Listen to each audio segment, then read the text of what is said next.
Well, this is Swann Farms in Upper Lower Marlboro. The farm, sixth generation in my family. It was originally colonized by the Tasker family.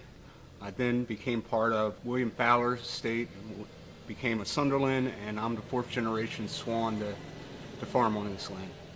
It was colonized because there's a natural landing here on the farm because there were no roads back then, so everybody got around via the Patuxent River. I'm sure some of the sailing ships came to this right down the hill from us here. This cut you see there with the road going down, that wasn't natural. That was made by the Indians. Then the first Europeans that came here, they gradually worked that, and so they had access to the river. The original family was called the Tasker family, and the farm was called the Ordinary. And it was called the Ordinary because apparently the Tasker family had a tavern in the basement, and that's what they called it. The townspeople of Lower Marlboro would get in their boats and row upriver a little ways and have a drink or two. Traditionally, it's a tobacco farm like most Southern Maryland farms. Back when I was growing up, tobacco was king here. I grew up with raised tobacco. It was a doctor that was head of the Swiss buyers that came over. The Swiss liked very high quality Maryland tobacco, and they were willing to pay a good price for it.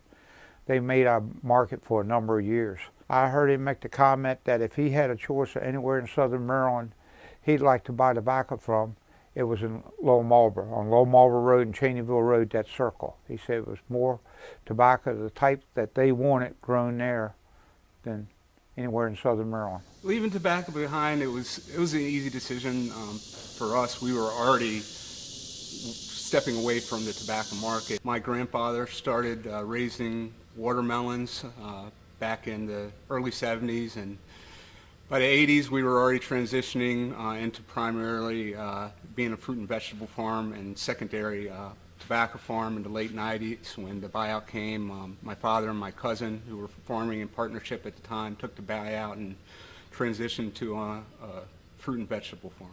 Our farm's completely different than it was 30 years ago. That was when I was a little boy working, helping my dad out. We loaded everything by hand. We unloaded everything by hand. So we're much more efficient now. We load everything on pallets, on trucks with a forklift. Not too much is ever loaded by hand anymore. We've developed and gotten more efficient. With fruit and vegetable farms, you either got to go big or you got to go more hobby farm. It will work you to death in the summer.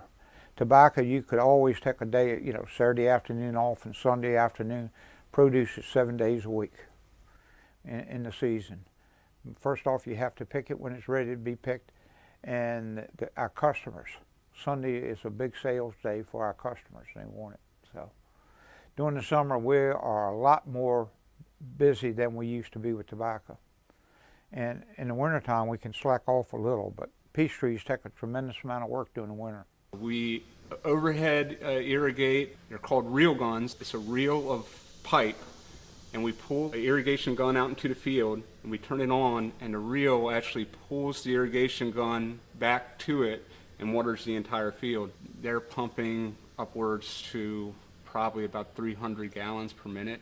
Without irrigation, we wouldn't be able to do what we do. The medium we use to grow our cantaloupes, watermelons, and tomatoes is called plasticulture. Plasticulture is we take and shape a bed, and then we will lay plastic on top of that bed.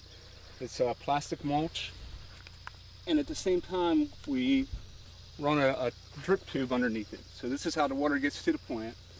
I can take and then I plumb it into the tube, and that hooks into the well, and I can water this whole field at one time. Plastic mulch serves several different purposes. First, it's black, so it heats the bed up in springtime and makes for a good growing environment. When I'm pumping underneath there, that water stays underneath that plastic. It doesn't evaporate up into the air.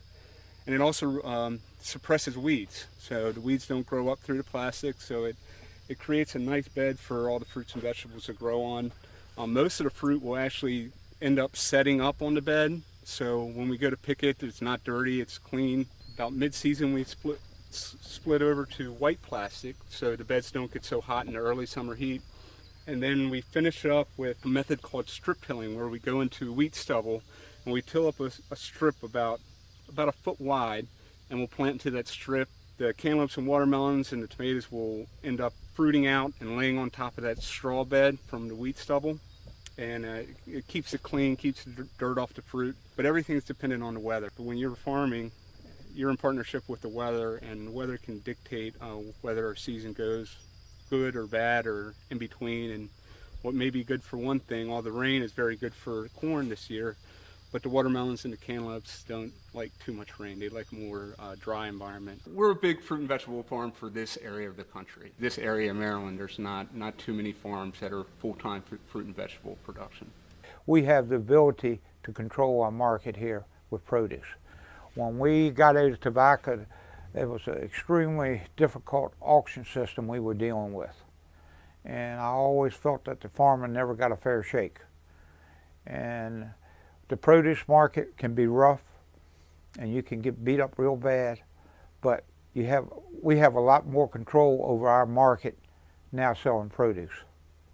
Our primary crop is sweet corn. We grow about 150 acres of sweet corn. We also have about 30 acres of peach orchard. We do another 10, 15 acres of cantaloupes and watermelons, about 3 acres of strawberries, 6 acres of tomatoes, and right now we have about 40 acres of pumpkins that are going to be coming on in a couple weeks.